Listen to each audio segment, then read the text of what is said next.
शामली ज़िले में सफाया किया है।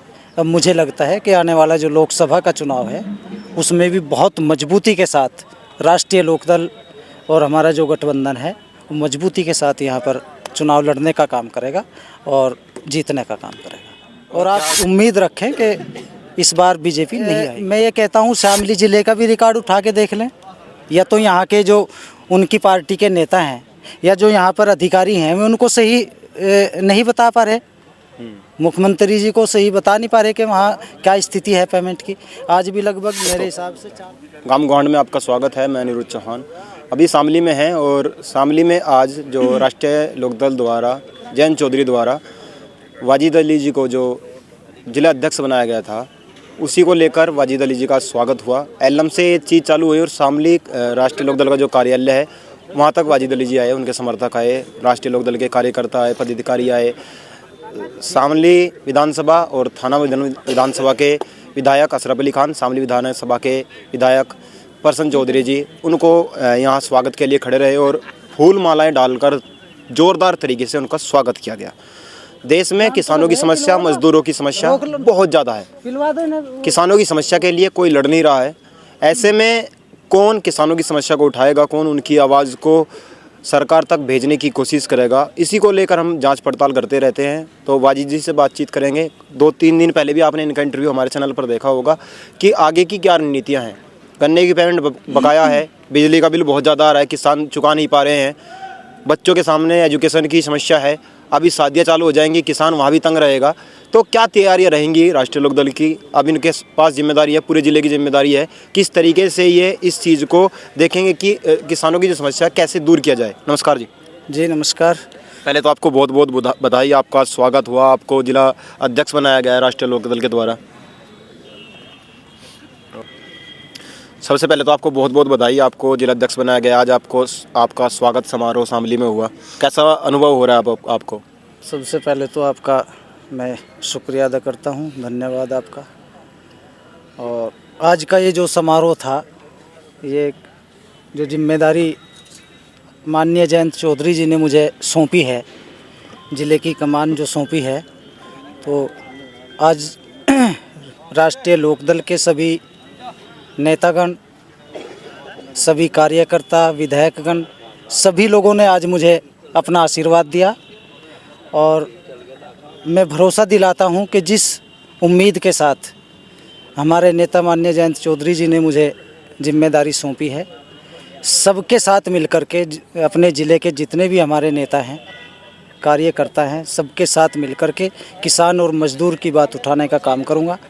और आज किसान परेशान हैं, गन्ने का पेमेंट आप अभी कह रहे थे, गन्ने का पेमेंट नहीं हो रहा, सबको पता है।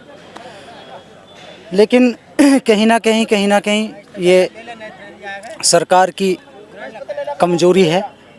और हमारे माननीय मुख्यमंत्री जी कहते तो हैं कि हमें रिकॉर्ड तोड़ पेमेंट किया है, वो बोलते हैं, कई बार मैं सुनता हूँ माननीय मुख्यमंत्री जी का भाषण सुनता हूँ कि हमें आज़ादी के बाद रिकॉर्ड हुआ है कि हमें इतना पेमेंट कराया है। लेकिन अरे मुख्यमंत्री जी को सही बता नहीं पा रहे कि वहाँ क्या स्थिति है पेमेंट की। आज भी लगभग मेरे हिसाब से 480 करोड़ रुपया बकाया है। तो हम इसके लिए एक रणनीति बनाएंगे और एक बार मिलकर हमारी जो डीएम साहिबा हैं उनसे भी हम बात करेंगे। वो बार बार उनको बुलाती तो हैं, मिल वालों को बुला के हर हफ्ते बिठा लेती हैं और वे उनको कह के चले जाते हैं कि हम इस बार 15 करोड़ दे देंगे, इस बार 20 करोड़ दे देंगे, लेकिन कुछ नहीं होता। तो हम डीएम साहिबा से भी मिलेंगे और उसके बाद उनसे बात करेंगे। और अगर वो नहीं, अभी भी यही पोजीशन रही, तो हम एक मजबूत रणनीति बना करके इस किसान के साथ खड़े होकर के इनसे अपना पैसा लेने का काम करेंगे। क्या कारण है शामली में भारतीय जनता पार्टी अपनी 3 सीटें हार गई? जिस सीट को लेकर सबसे ज़्यादा विवाद था, कैराना नाहिद हसन, वो भी हार गई। इसके पीछे कहीं ये तो कारण नहीं है कि 3 सीटें भारतीय जनता पार्टियां हार गई है इसलिए शामली ज़िले के किसानों को ज़्यादा परेशान किया जा रहा है? लेकिन शामली में वो भी किसान हैं जिन्होंने भारतीय जनता पार्टी को वोट किया। देखिए, मैं बता रहा हूँ, 3 सीटें बीजेपी यहाँ पर हारी है। रोष तो है किसान में, किसान बहुत परेशान है, अपने खर्चे नहीं चला पा रहा। जब उसको गन्ने का पैसा ही नहीं मिल रहा तो कहाँ से वो खर्चे चलाएगा। तो किसान तरस तो पूरे प्रदेश का है, लेकिन कहीं ना कहीं इनका जो एक कार्ड है वो चल जाता है चुनाव में, नहीं तो परेशान तो सब लोग हैं।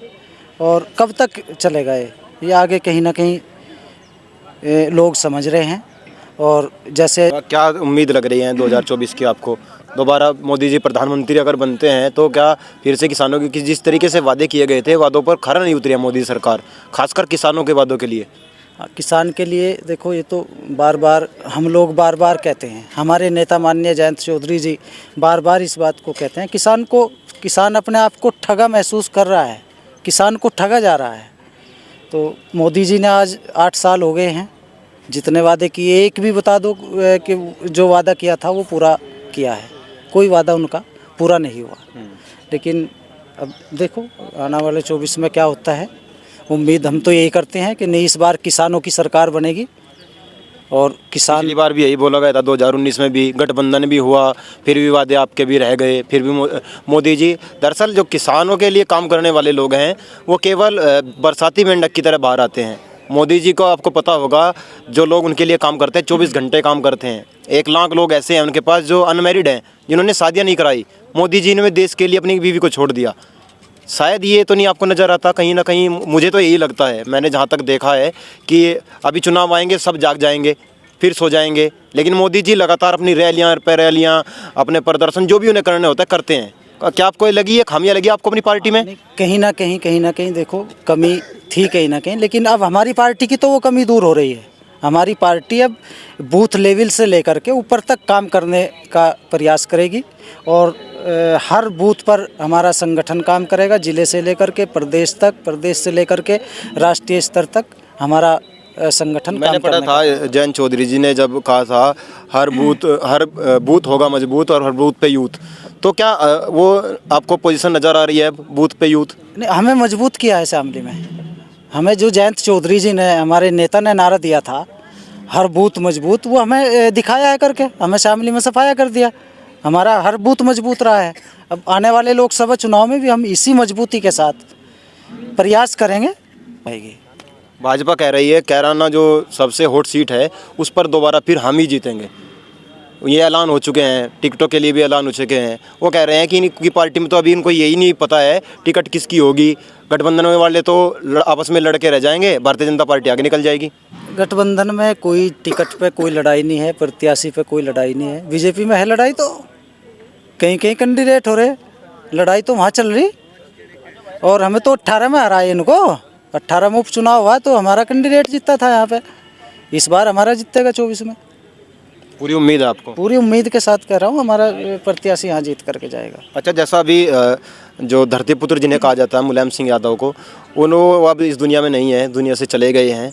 क्या जो पार्टी का राष्ट्रीय अध्यक्ष है, समाजवादी पार्टी के राष्ट्रीय अध्यक्ष हैं अखिलेश यादव जी, क्या उस कमी को पूरी कर पाएंगे? क्योंकि जिस तरीके से किसानों की लड़ाई मुलायम सिंह यादव ने आवाज़ बुलंद किया, किसानों की आवाज़ को, क्या उस तरीके से जयंत चौधरी और अखिलेश यादव मिलकर किसानों की लड़ाई को लड़ पाएंगे? क्योंकि जो उन्होंने वादे किए थे वो भी खरा नहीं उतर पाए हैं। जिस तरीके से भारतीय जनता पार्टी ने वादे किए, पश्चिम उत्तर प्रदेश में आपने देखा होगा शाम के 6 बजे के बाद निकलना दुर्लभ हो जाता था। अब किसी भी टाइम आप खुलेआम घूम सकते हैं। भले ही उन्होंने किसानों को बात ना की हो, किसानों की जो समस्या थी उनको दूर न किया हो, लेकिन योगी जी आने के बाद जिसकी वजह से योगी जी को दोबारा वोट मिला, दोबारा वो सीएम बने, क्या आपको कारण नजर आए 2022 में दोबारा फिर जीत गए?